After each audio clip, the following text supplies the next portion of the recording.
Well, I hope that woke you up. It's always good, I think, to have a caffeinated audience.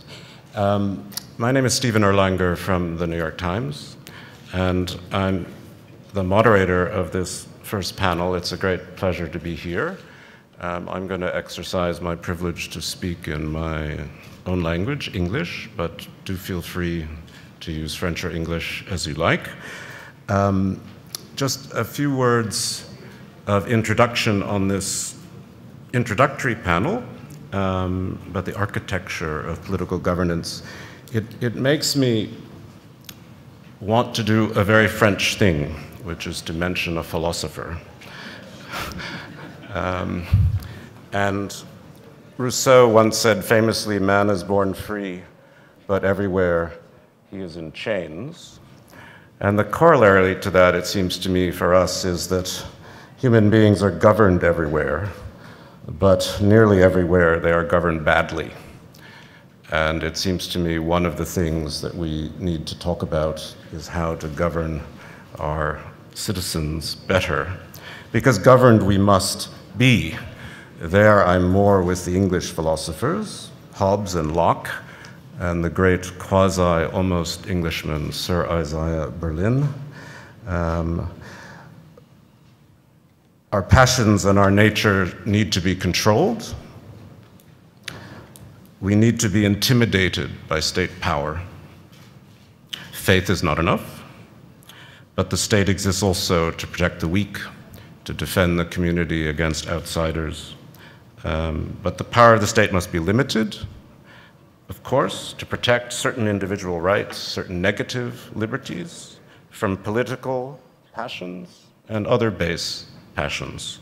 And that, it seems to me, the grounding of what we're discussing. I mean, everyone is talking now about 1989. It's a great anniversary, but it also, I think, brings to the fore how quickly ideas of governance can change.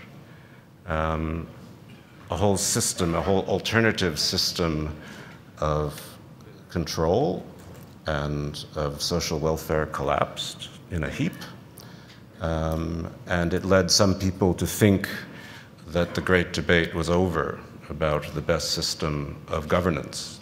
As Mr. Francis Fukuyama said in a much misinterpreted essay, it wasn't the end of history, but he thought it perhaps was the end of the debate on what was the best system of governance.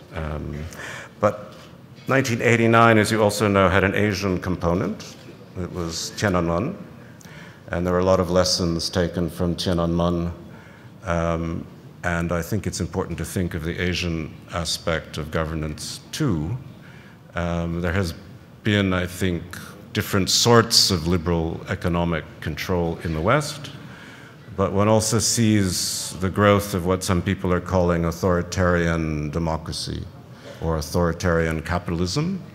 The Chinese certainly have taken their lessons from 1989 and the collapse of the Soviet Union, and now Mr. Putin is taking some lessons back from Beijing. So these, to me, are our main themes, and we have quite a wonderful panel, I think, with us, and I'm going to get out of their way. I'm going to ask each person to speak for about 10 minutes, and then we'll open it up to questions from you. The only thing I would ask is that your interventions, your questions, be questions, and not, long speeches. So I would first ask the former French foreign minister and grand thinker of political design, Mr. Hubert Védrine, to talk to you. Thanks.